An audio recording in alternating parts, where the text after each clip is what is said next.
Hello, hello, hello. Today is a wonderful and amazing day today. I hope that you all are having a wonderful and blessed day as well.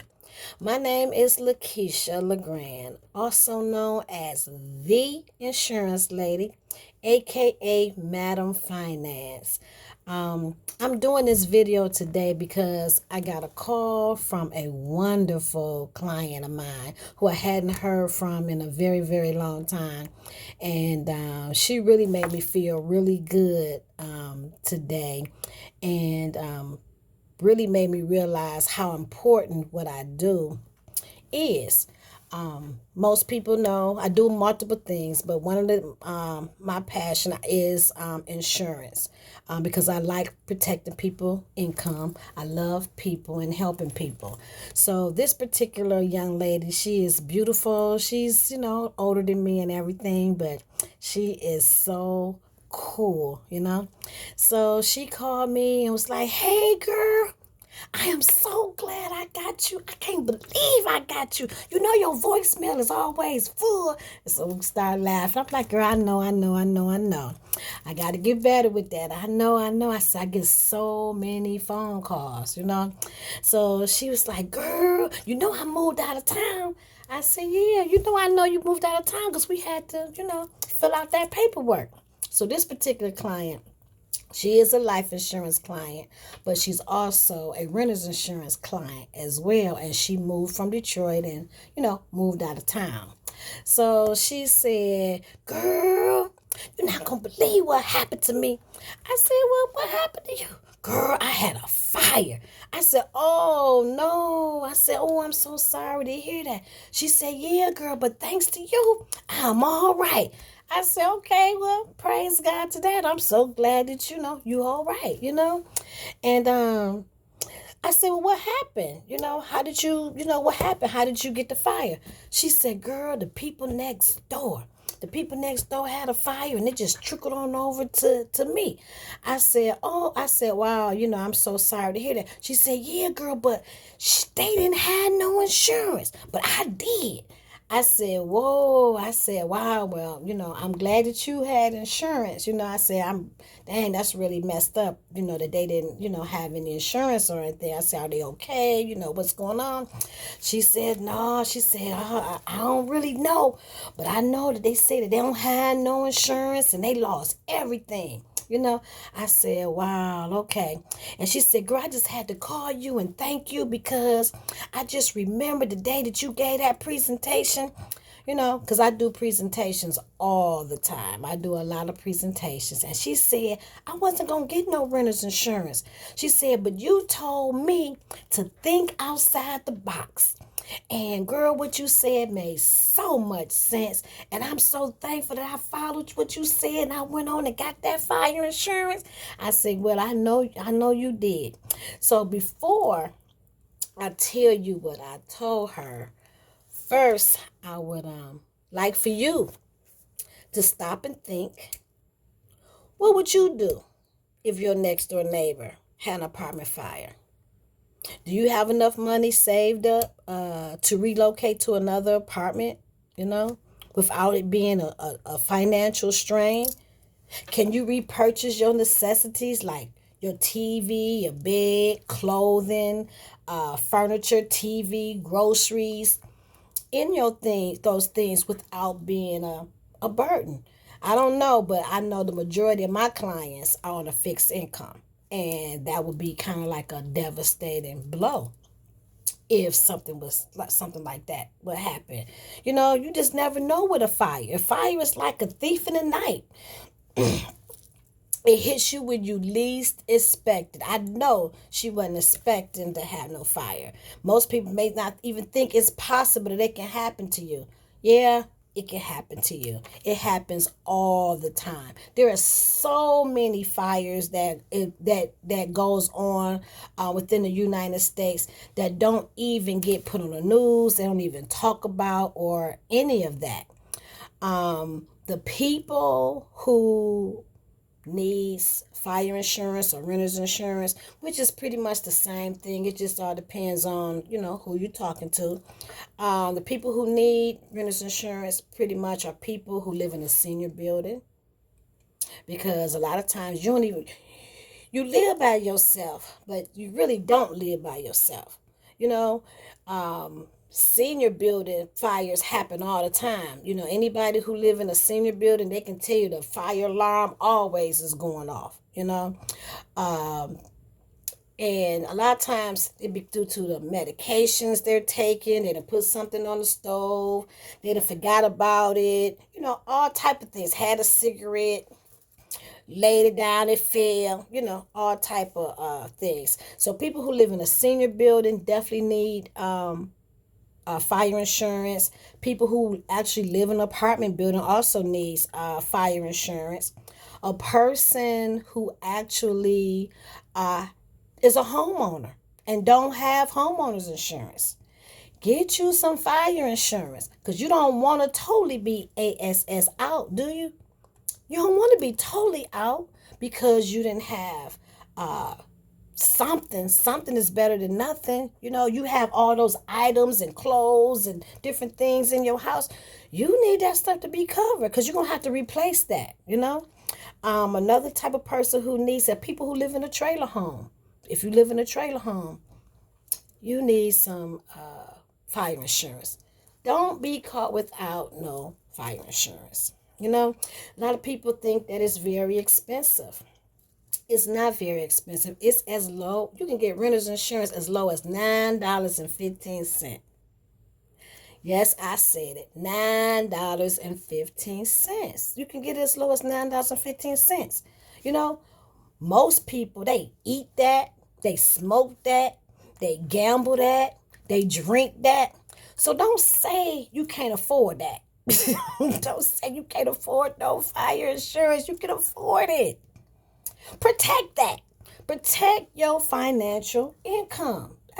Protect it, because you can't afford it. We do what we really want to do. Okay, protect your income. Um,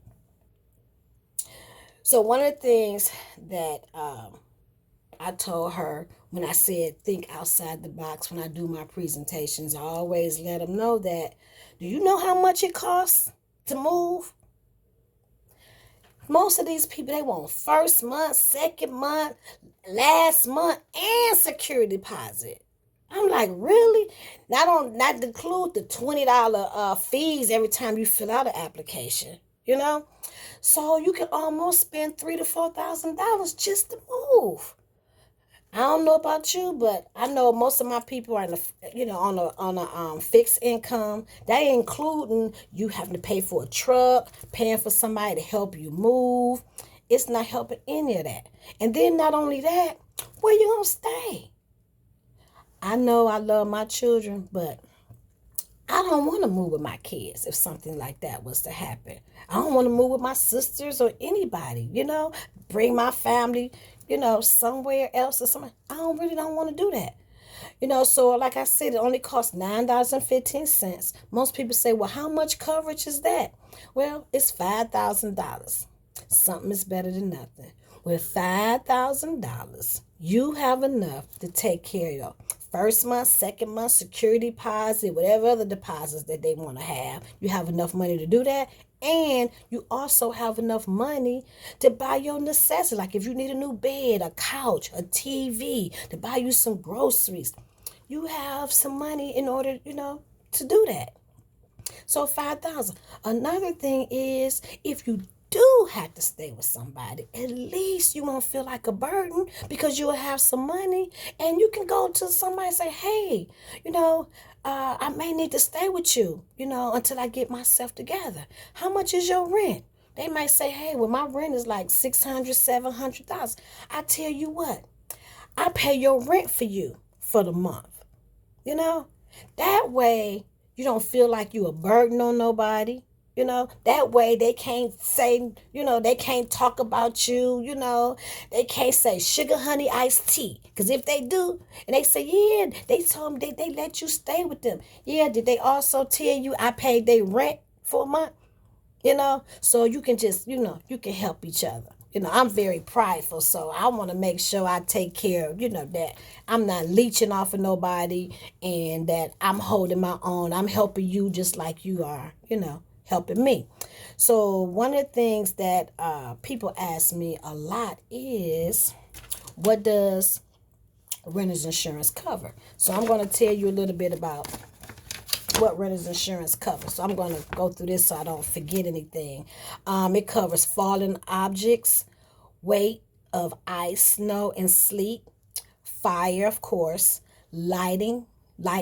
So let's just say your items was on a one of those electrical strips, or like the surge protector, and your TV went out, your computer went out due to the lightning.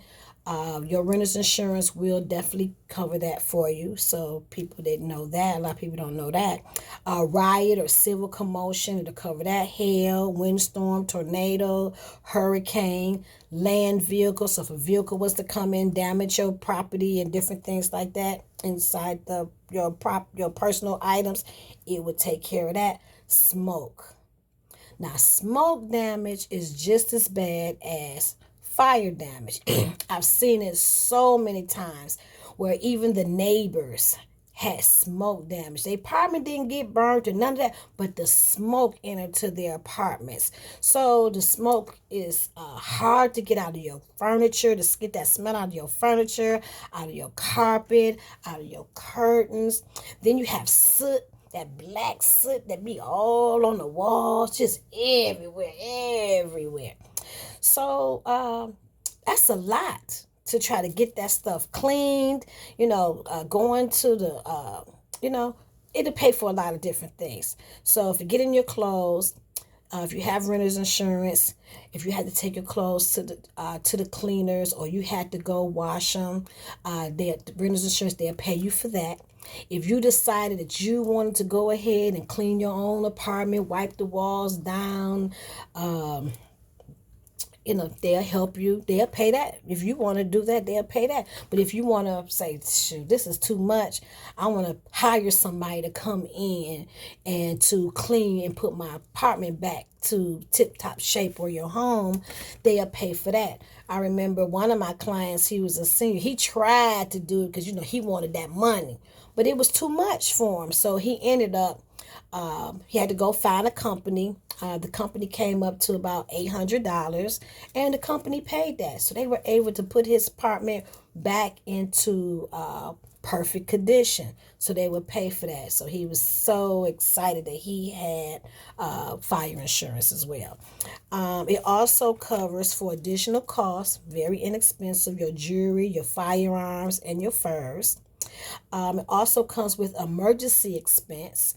I never sell it without the emergency expense. I just won't do it. Don't feel good doing it, because if something happens before you get to fire report, police report, whatever report, the company will provide you with X amount of dollars depending on the type of coverage amount you have. So let's just say, for instance, they you got $20,000 worth of coverage. You had $20,000 worth of coverage. Before getting all that paperwork, they're going to immediately send you out $800. And so they'll continue to do that for 3 months. They feel like 90 days is enough time for you to be then calculated and found out everything that you had lost. So if you didn't finish it within 30 days, they'll send you another $800. If you didn't finish it within the second month, they'll do another month. So 90 days. But the sooner you have your paperwork together and you complete the claim, they will pay you just like that. Boom. Pay you just like that. So it just all depends on you determining how fast that you would get paid. Another thing that a lot of people don't think about if they had a fire is that, okay, let's just say, God forbid, that the couch got burnt up, the bed, smoke, that you want to get rid of it, or the whole apartment got just trashed, right? Do you think the people in the apartment complex is going to pay for that? They're not going to pay. to have those items removed. It's called debris removal. No, you're going to be responsible for having those items moved and taken to the dumpster. You're going to do that. It's called debris removal. And if you have fire insurance, it will it will help you with that cost for debris removal. Another thing people don't realize, it has worldwide coverage. So let's just say if you was traveling and you lost your luggage and those are your properties and your items in there, it would also cover that. So a lot of people don't know that. Property being removed. So let's just say that you had to move. Not everything in your apartment didn't get destroyed. So you're taking it from your apartment to maybe your new apartment or to storage, wherever it goes. And just say you hire some people to movers to move your items. And if they damage your items from being moved from your place to the next location, the company will pay for that as well. So a lot of people don't know that. So it does cover a lot of, wonderful features that comes along with the renter's insurance. Also burglary. It comes with burglary, but at additional cost. Is very inexpensive. Also, I think I mentioned that it does cover like your jewelry, your firearms, and your furs. It does cover that as well. So, I just want to say, don't be caught without no renter's insurance or no fire insurance. It's very, very important. It's better to have it and don't need it than to need it and to have it. And I'm just so glad and I'm just so thankful that she had it. It's sad that the person who caused the fire, is very, very sad that they didn't have it, because that's a catastrophe. That's a serious catastrophe. And my client, she had it and she feels good about it. And I'm thankful and grateful that I was able to help her during that catastrophic needs. So I just want to take the time out to say, I'm sorry. I had to take a little bit of my lemon burn. It's my stomach fat remover burner. So I do apologize. I had to take a little sip of my lemon burn. But I thank you so very much for taking out the time to listen. I appreciate you so very much. I hope you have a wonderful and fabulous day today on purpose. Remember, it is always a choice. Thank you and God bless. Have a wonderful day. Bye.